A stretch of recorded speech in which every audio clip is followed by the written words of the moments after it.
God bless you. Sri Mir Mohammad Faisal. Please. Thank you sir. मैं इस सदन के सभी जी इज़्ज़त मेंबरान का शुक्रगुजार हूं जिनके साथ मुझे काम करने का मौका मिला। सर, मैं जम्मू कश्मीर के लास्ट डिस्ट्रिक्ट जो कुपवाड़ा डिस्ट्रिक्ट जो बिल्कुल पाकिस्तान बॉर्डर के साथ है,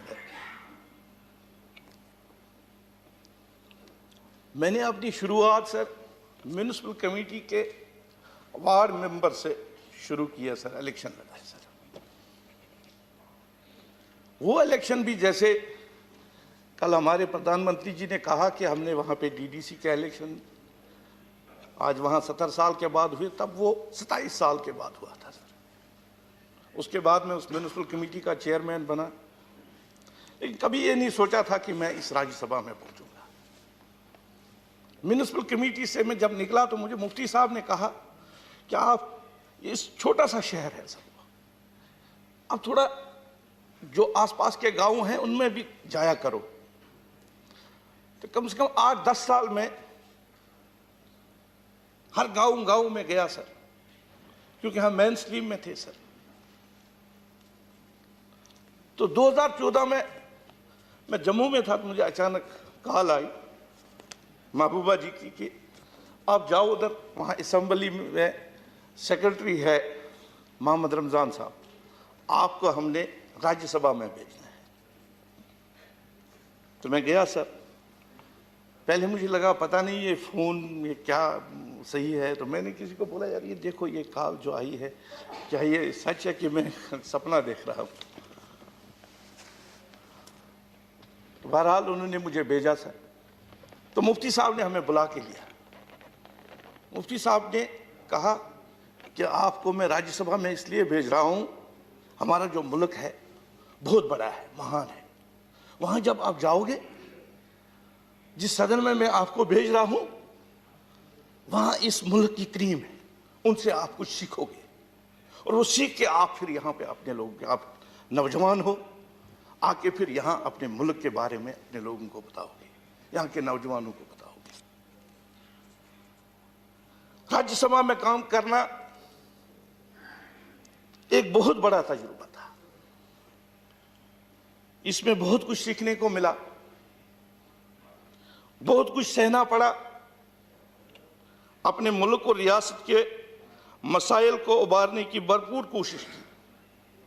कहीं कामयाबी मिली तो कहीं पे छल नहीं हुआ। दुख तब होता है सर, कभी कभी मैं देखता हूं सर हमारे जो टीवी चैनल्स हैं, हम लोग जो वहां कश्मीर में मेन स्ट्रीम वाले हैं सर, हम देश के लिए काम करते थे सर। गांव में इस देश का झंडा लेके जाते थे। और कभी हम देखते हैं सर, कभी किसी टीवी चैनल पे कोई कहता है कि मैं कश्मीर में जाके झंडा लगाऊंगा अपने देश का, तो हमें दुख पहुंचता है।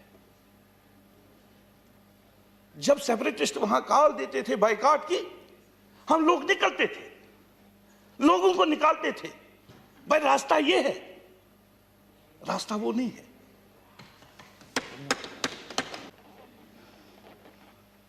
जब भी जम्मू कश्मीर के बारे में कोई फैसला लिया गया, तब के प्रधानमंत्री जी ने जो कहा हमने उस पर अमल किया।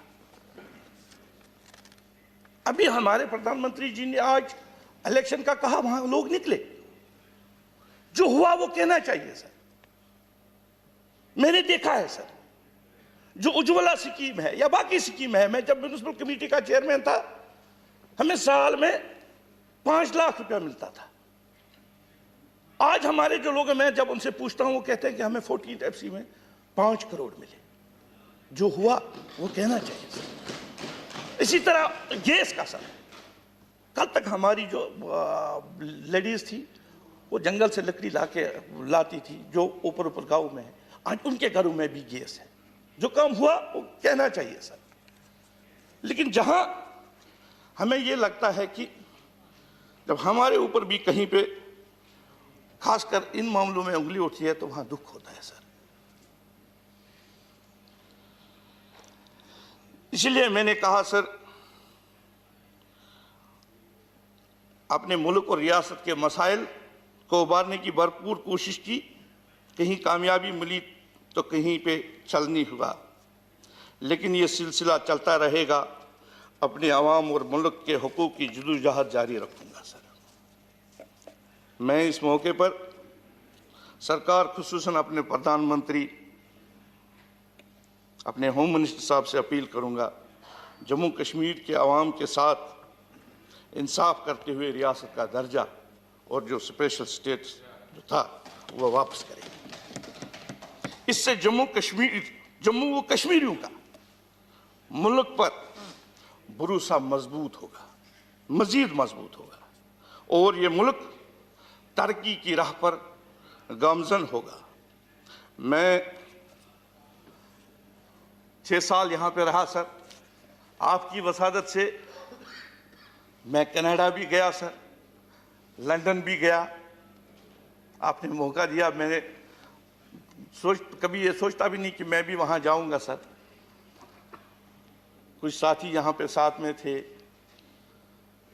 यहाँ पे हमारे पीयूष जी है, जेटली साहब थे, नड्डा साहब थे, जितेंद्र जी है, प्रधान जी है। सब उन्हें, जब भी हम इनके पास गए अपने स्टेट के मसाइल लेकर, इन्होंने कभी हमें मना नहीं किया। अगर कुछ मना हुआ, अगर कोई प्रॉब्लम हुई, वो हमारे स्टेट में जो हमारे लोग बैठे हैं, कोई ब्यूरोक्रेट या उनकी वजह से हुई। यहां से हमें कभी किसी चीज में मना नहीं किया। उसके लिए मैं इन सबका शुक्रिया अदा करता हूं। आज़ाद साहब के साथ भी यहाँ, जब आज़ाद साहब चीफ मिनिस्टर थे तो मैं कभी सोचता था कि मैं आज़ाद साहब को मिलूं सर, लेकिन वहाँ कभी मौका नहीं मिला। यहाँ मैं कम से कम 500 बार मिला, इनका भाषण सुना। तो इसी तरह मैं सभी फिर एक बार सर उम्मीद करता हूं कि सरकार अपोजिशन मिलकर जम्मू कश्मीर के बारे में जानदारी से फैसला करे, ताकि उन लोगों को राहत मिले। मैं एक बार फिर सभी सीनियर मेंबरान का शुक्रगुजार हूं, जिन्होंने हर मौके पर हमारी रहनुमाई की। शुक्रिया। धन्यवाद Mir Mohammad Faisal, God bless you. Shri Shamsher Singh Manhas.